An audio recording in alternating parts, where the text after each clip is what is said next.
we have a responsibility to get the work to the streets. MDOT presents the Extra Mile Podcast. Highways, movement of goods, these are things that we rely on every day.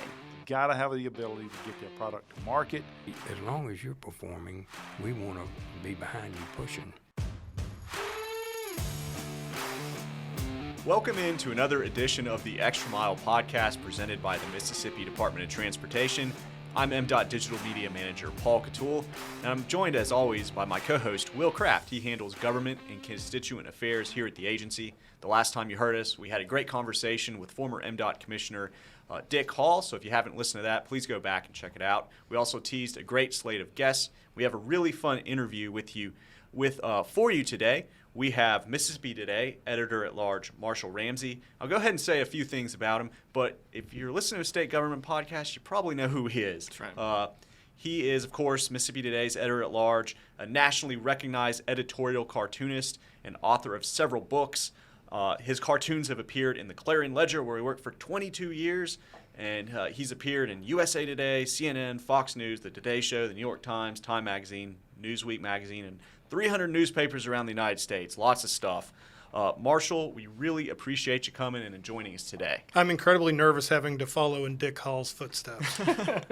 It was a good time talking to him, and we really appreciate you being here. Yeah, thanks. Tell us a little bit about yourself, kind of your background, education, and why did you decide to be an editorial cartoonist? It's really weird. Mom figured out when I was 2 that I could draw, and how she figured out was that basically that's how she kept me quiet in church. Like, oh, here's some paper. Now they actually do church bulletins for kids, but back in the day, of course, they just invented paper. And so that was her way of keeping me quiet. Well, suddenly she discovered I was actually pretty good at it. And then when I was 8, I told my dad, I'm going to be an editorial cartoonist, which was the weirdest thing an eight-year-old could tell a father. I'm sure he was hoping I'd be like a pitcher for a baseball team or a quarterback. But to his credit, he patted me on the head and said, you're going to be the best one ever. And so from that point on, I just knew what I wanted to do. And was very blessed to end up in Mississippi in 1996. And it's just been to the throttle ever since. I guess I'll use driving terms. I like it. Yeah, very much so. Yeah. What was your education kind of background getting into as college or whatever? Or Yeah. you just could dive right into? You're assuming I'm educated. Absolutely. Okay. No, I drew cartoons in high school. My very first one got me sent to the principal's office. And like I said, the hook was set at that point. Yep. And I went up to the University of Tennessee in Knoxville, and I thought I was going to go into advertising, but I started drawing cartoons on the behest of my RA, my freshman year, at the school newspaper, and started doing it 5 days a week. And at that point, there was nothing else. And, of course, naturally, my first job out of college wasn't at the New York Times or the LA Times. It was actually as a high school janitor. Wow. So I like to tell people that's where I got most of my training for politicians, was cleaning up after high school students. Okay. I felt like there was some synergy there. Well, Wait, your funding just got cut for me saying that. Yeah. I apologize. Okay, there we go. No problem. We'll work on that We next love it. session. Okay, that's good. What's kind of your process for coming up with your ideas for cartoons and how you go about the messaging behind it? I have a crack staff of comedy writers in this building and across the street at the Capitol Fair enough. that literally just give me ideas aplenty every day. Seriously, when I came here, I was a cartoonist because I was my job, right? Then I started having kids. I'm not a native Mississippian, but my 3 boys are. And I want this to be the best state for them so that they can have the opportunity to stay here. Right. So that kind of drives how I view, and I do primarily, particularly for the stuff from Mississippi Today, it's primarily it's Mississippi centric, which is very rare. Most cartoonists don't do local cartoons. But my process, I literally will read the news. I see what's going on. If there's something that moves me, if it outrages me, if it tickles my funny bone or whatever, I just start sketching. I start sketching ideas. My editor now is Adam Ganeshow. For years, it was David Hampton, at the Clarion Ledger.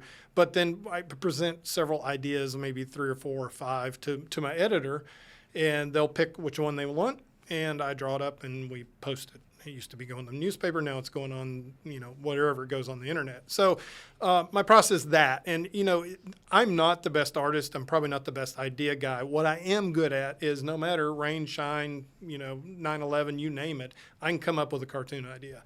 And I look back over 25 years of doing this, and the fact that, literally the day I had cancer surgery, a cartoon showed up the next day. It's just, that's what I'm good at. And I think living here makes it easy. No doubt. And that's one of the most impressive things to me is every day you have something. So you must have creative blocks sometime. How do you kind of overcome those? Everybody has creative block. I mean, if you're a 10th grader right now listening to this and you have a paper due, there's nothing more frightening than a white piece of paper. Mm-hmm. If you're having to do a press release for, MDOT, there's nothing more frightening than that blank screen. And, my advice on anybody on writer's block is that you just work through it. You literally, I may produce 10 terrible ideas, but I've produced ideas, and I'll get a good one eventually. So I think the only thing that ever gives me truly writer's block is just fatigue and being tired. And I was joking earlier about caffeine, but yeah, I mean, there is something to be said about my caffeine of choice is unsweet tea, so I'm not quite to no-dose at this point, but there are times when you kind of need a little bit of a boost. But yeah, fatigue's probably the worst thing for writer's block that there is. But like I said, when you live in a target-rich environment, to quote Top Gun, which is, the movie, one of the few movies that I can quote the whole thing through, it's not hard, finding a topic. It's just, I can't do a cartoon about something I don't care about. And so that's probably the other thing, too. It has to be something that I actually care about. But yeah, that's how you get past the writer's block, is just do the work. That makes total sense. Yeah. How about like when you're, there's a part of your cartooning that is very much so journalistic, right? You're presenting information from a standpoint of kind of the newspaper, if you will. How do you kind of make that balance between this is fact-based reporting and this is a fun cartoon, I can tell you it's about humor. And you can watch every stand-up comedian there is out there. You can watch every late-night hosting, everything else. If you're trying to base humor based on something that's not true, it's going to fall flat. Because at the end of the day, that's what makes something funny is the innate truth to it. Now, the question for me is, as a journalist, as you say, and one girl that I dated in college said that I was a journalist like a barnacle is a ship. I'm like, what's that supposed to mean, But, of course, naturally, I'm not married to her, so it all worked out well in the end, thank goodness. But my point on this is that, there are journalistic principles, obviously, libel and things like that that I pay attention to, but at the end of the day, if the joke doesn't work, and that doesn't mean necessarily I have to do a joke per se per day, but, the humor works. I mean, seriously, you look back in the last 25 years, because, Governor Fordyce was the way he was, or Governor Barber was the way he was, or, Mike Moore, or, Tate Reeves or whatever, because that truth of whoever they are is what makes for a good caricature and a good cartoon idea. Yeah, no lack of characters here to characterize. We have a deep bench. Absolutely. Very deep bench. So this is an MDOT podcast, of course. We will take it back to MDOT a little bit. What's it like been covering the MDOT over the years? Any memories from MDOT?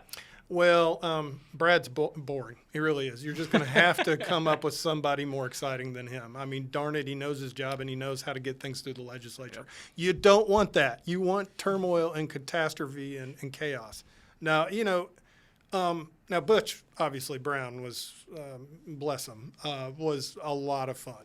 And he made my job easy. But, I mean, I think at the end of the day, one of the things about MDOT and what you do. Of course, it's incredibly important for the state. And, when you walk in and see Billy McCoy up there, I genuflect because I drive so much around the state of Mississippi being editor-at-large. If it wasn't for the 4-lane highway program, I may not even be here because I swear I think the roads have saved my life several times.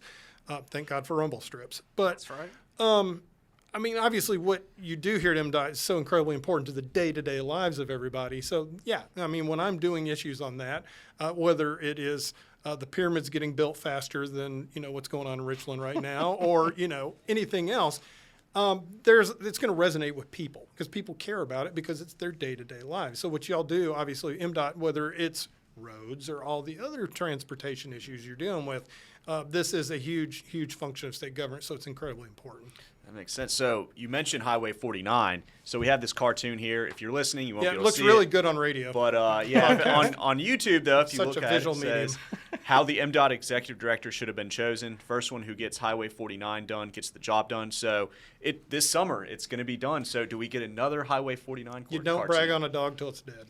Fair There enough. we go. Yeah, Fair enough. no, okay. Oh, wait, Pete is on the line. Sorry, that's I don't know Yeah. if I'm allowed to use that one. But no, All it's good. exciting. And I will say this: this is Marshall Ramsey's opinion, and Marshall Ramsey's opinion alone. It's not Mississippi Today's opinion. The biggest wasted opportunity that should have happened in maybe the '60s is they should have built a limited access highway from Jackson to the Gulf Coast. And it's not. I mean, MDOT's made a lot of safety improvements on increasing on 49. I drive 49 a lot, okay, down to the coast. I'm about to do it in a couple weeks. Obviously putting shoulders. Hey, that's nice, and of course the traffic lights, I joke that in the time we started this podcast, there's 6 new traffic lights on 49. I agree. It's crazy. But like I said, if they could have built an interstate back in the day, because if you notice when you're driving down 49, most of the cars, and this is very unscientific, and I know y'all have the data, but they're from out of state. So you've got a lot of out-of-state traffic on there, which got to befuddle and bedazzle and make everybody crazy in the wonderful towns between here and Gulfport Yes. that are trying to trying to turn left. It's like, help. So, I mean, there's that issue. I mean, y'all are doing as good a job as you can on keeping it a safe road, but that's my 2 cents on that. I don't even know what the question was because that's where I go. Well, we're talking about you getting nailed it. But I've wanted to rant about that for years, and now that Now I you have finally it. got the MDOT's attention. We've got this book here. Yeah, that one's really So old. many. Yeah, That's right. That one's super old. This one's off the It's Brad yellow. White collection here. That's where we got it from. We've got a little tatter and tear going on, but the value is still in there. They've still got all the ads. I mean, all the great cartoons. Any kind of favorites over the years, maybe? Yeah, I do. It's kind of like kids. Sometimes you like some more than the others, depending on the day. Sorry, guys, if you're hearing this.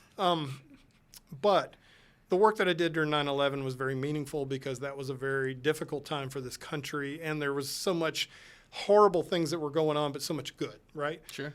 Same thing with Katrina. Yeah. And I mean, we're coming out of the pandemic right now, and our track record as a society is at best mixed for the last 2 years. But boy, after Katrina in Mississippi, folks, if you're listening to this, I hope you're proud of yourself because, I was down both as a journalist and as a volunteer for my church, and there would be people from all around the country that would be working, to help us out. And they would say, this is the most amazing place I've ever been. I've never seen the kind of be able to pick yourself up when you got knocked down resilience that you have here in Mississippi. And I wrote a book called Chainsaws and Casseroles because I've got a theory that, when you get hit by the tornado, which we do here in Mississippi, when it's kind of our superpower is getting hit by tornadoes.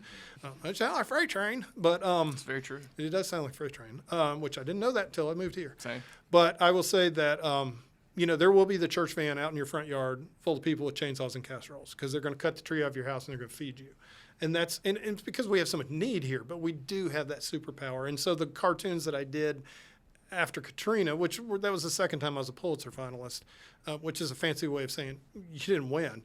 But it was still, I'm in the room, so that was That's kind right. of cool. But I got to say that work, to see something that I did cut out and put on the side of a FEMA trailer, that was a very wonderful experience. And I've had a few since, like the Barbara Bush cartoon I did 2 or 3 years ago. I got huge national right. acclaim. And, next thing you know, I'm speaking at the Bush Library and I'm sitting on a stage with Jenna Bush Hager, which was the most, and I'm on CNN and Fox and Friends, which I should have gotten a Nobel Very cool. Peace Prize for that one, pull that off. So it was, it has been, I can't think of any place else I could have lived other than here that's allowed me to create the body of work that's been able to allow me to have the modest level of success that I've had. I can say which one's my favorite cartoon. It's all because of where we live. And I'm not saying that Mississippi's the funniest place I've ever been. I'm just saying that it's just such a rich, that's why we have so many great authors. That's why we have so many great Sure. musicians and authors, because the soil truly is fertile for creativity. Working for Senator Cochran, one of my favorites is the one that after he had passed, already trying to send a little bit of heaven back. Yeah. I've got it hanging up in my office. I thought that was definitely one of my favorites by far. Well, it's really weird because, there's some people you just draw a zillion times. Like Trent Lott, I could draw in my sleep. Oh, yeah. And I think Trent's kind of happy about that. No, he's like, what? I don't understand the hair. I don't understand why you drew the hair. He said that to me the other day when I saw him. But, Thad was so under the radar. Just, he and Sonny Montgomery, they were just busy, making sure right. everything was named after him in the state. And, then when Katrina happened, of course, he had to become Mr. Tough Guy. I remember drawing him for the first time. I was Yeah. like, oh, my God, I got to figure out how to draw Thad. And then, of course, the McDaniel race, which that was like, oh wow, okay, this is game's on. I got to draw Senator Cochran, but I do miss him, and like I said, he was very good for the state. Absolutely. Yeah. No doubt. And so this is a podcast. You do a little bit of radio yourself. Do you want to plug that? You can't tell by my voice. No, totally. No, I have completely blown my voice out. I don't know how. It's not karaoke, I promise. I would not do that. No, I do a radio show for Mississippi Public Broadcasting. I do that on Mondays. It's called Now You're Talking. So I'm actually on the opposite side of the microphone. This is kind of weird. And then did a TV show for them also called Conversations, which I guess will come back in some form. But also do an interview series called Mississippi Stories for Mississippi Today, which it's usually 45 minutes to an hour where I have a conversation with somebody, whether they're famous or not, just as long as they have a good story. And like y'all, I mean, it makes it easier when you have good stories to tell. And we have great stories here and great people to tell those stories. I like to think it's kind of my way of paying penance for all the smart aleck stuff I do with the cartoons. But I enjoy it. And, you know, I really enjoy interviewing people and talking to them and finding out what makes them tick. Well, that's good stuff. And, you know, you've been doing that a lot longer than we have. So can you impart any wisdom? Give us any good interview tips? That's right, yeah. No, I tell you what. And this was, I worked for another radio station that I shall not name. And they're good people, gave me a good opportunity. I have nothing but nice things to say about them. They have one of the hosts that had 12 questions, and he would interrupt them to ask them the 12 questions. And I was totally different because I'm always fascinated with what somebody has to say. There's an author named Carl Melanis, for instance, and when I interview people, I don't write down questions. Now, I do a script for the radio just because my producer wanted me to do one, but I do the homework and the research and find out about the person. And, you know, conversation. So I got 30 minutes, right? I'm talking, it's like between the ferns. So you're sitting there literally talking to him. I can't be a smart aleck, but so Carl Melanis is an author who's written probably the best book on Vietnam ever, and he's got a new book out in which I number one, read the book. If you've got an author in, read the book, okay? That's tip number one. That's a good tip. And number two, listen to what your guest is saying because you never know where the conversation's going to go. So Carl, you know, he literally was a Rhodes Scholar and felt guilty because he was also a Marine that he was not in Vietnam. So while in England, he went to a naval station in Africa, walked in the door, and he said, I want to go to Vietnam right now. So as a Marine, next thing you know, 6 weeks later, he's in Vietnam, charges several machine guns and a machine gun nest, takes them out, receives the Navy Cross, which is one step below the Medal of Honor. So here's a guy that's Rhodes Scholar and, of course, a Navy Cross recipient. So, I mean, incredible hero and just a scholar. He suffered from incredible PTSD. And I remember just catching that little flare of that in an interview he did. So I said, look, I just read a book on post-traumatic stress disorder a little bit. And I remember reading about how you were in an altercation with a car. And it changed the total direction of the interview. I hadn't prepared for it necessarily, but it was just gold. And his friend who had flown him down and said, that was the best interview I've ever heard Carl say before. And it was just because I had done the research on that and wasn't so determined to get through my 10 questions, you know. And so sometimes, I mean, obviously, you know, you've got your questions today and you're going to want me to go in a certain direction. So you've got to have that framework. But just listening and being able to hear what people have to say because everybody's got a story. And so it's kind of fun to bring it out of them. No, that's really good advice. We've talked about this before. So this is definitely my first foray into any kind of podcast or radio or anything. But I have most definitely caught myself, you know, asking a question, and then I start thinking about, all right, what's the next, you know, topic we're going into, you know, and I realize like, wait a minute, what were you, you know, what was your answering? Yeah, I mean, just think about it. I live my life like that all the time. I'm like, oh, please don't let me trip over this curb. You know, I'm sitting there doing that, and I can't remember anything because I'm not listening because I'm so worried about falling over. That's very good advice, for sure. That and do the homework, right? Do the homework, do the work. You know, it's just, I mean, there's a great book by Stephen Pressfield who wrote The Legend of Beggar Vance, and he wrote a couple books, one about Spartacus, I believe. But anyway, he wrote a book called The War of Art, not The Art of War, The War of Art. And it's about creativity. And literally he outlines, you know, what I talked about writer's block. He agrees with me on that. But he's just basically, at the end of the day, if you're a writer, write. If you're doing a podcast, do a podcast, you know. And I had a really nice guy come in today when I was talking down at an event I did for Mississippi Today, and he was talking about, well, I'm thinking about doing this, and I'm thinking about doing that. I was like, do it. just do it. And I guess maybe that's why I'm so prolific in all the different stuff I do. It's just at the end of the day, it's like, I just got to sit down and do the work. That's awesome. That is all very good advice. No doubt. You alluded to this earlier, talking about the time that you spend traveling the state and how wonderful the 87 program was and getting the 4 lanes out there. How important is that, though? I mean, for economy, business, education, I mean, we've got to keep the system efficient and ready to go, so we can get these products to and from, get the people to and from. I mean, that's just a resounding thing, right? Any thoughts on? I could almost give the Dick Hall price of asphalt speech. I've heard it so many times. But that said, and like I said, I cannot stress how important, Bloody 98. Everybody that remembers before they 4-lane, Alabama, I know they're trying, but they need to get on the stick. Go ahead and finish that out so it's 4-laned all the way to Mobile. That's right. But that used to be a horrific road, people going between Hattiesburg and Mobile, and they would die, How many chicken trucks or log trucks have you been behind on 25 going to Starkville? Amen. And then you don't have that problem anymore. And so, if I need to get to Oxford, I can do it in just a hair between 2 and 2.5 hours, and that's driving just barely above the legal speed, which don't tell anybody I just said that. Okay. I'm a grandmother. I'm very careful how I drive because I drive a lot. I don't want to end up being a greasy spot in the road. But it totally changed. Obviously, if you're in a development, you can say, well, you can put your plant here because we've got roads, we've got rail, we've got all the things that you need. That's obviously why we have a Nissan plant and a Continental plant and so forth, because we have the infrastructure that's here to do it. But that said, it helps the average man because it literally saves lives on every single day. And I'm glad, obviously, that we have the big pot of money that came in to be able to do some of the maintenance and to be able to keep it up. Because when you build a 4-lane, that's a lot of upkeep. Oh, yeah. Did I mention expansive soil? Yazoo clay. Right. It's the devil. People give Richland a lot of credit. A lot of grief, and obviously 55 South and Jackson and so forth. Mm-hmm. Until you live here and have had your house jacked up by a dude named Bubba 3 or 4 times, which I have, not in my current house, thankfully. But, you don't understand how destructive and how difficult it is to build roads around here because you have to dig down really deep and bring in a lot of dirt and do it so that you are not having to repave every 3 minutes. That is the truth for sure. We've covered a lot of ground today, but we do have the most important question that must be asked, and it's Will's question. So he's gonna. So why do you talk too much? Is that what you're saying? No, yeah, okay, exactly. No, I'm just caffeinated, to be honest with you. So. Hey, me too. I told him I polished off a fence post Red Bull before we came in here, so I was like all hyped up for a second. Dude, man, I do not know CPR, so you're playing with the devil with that.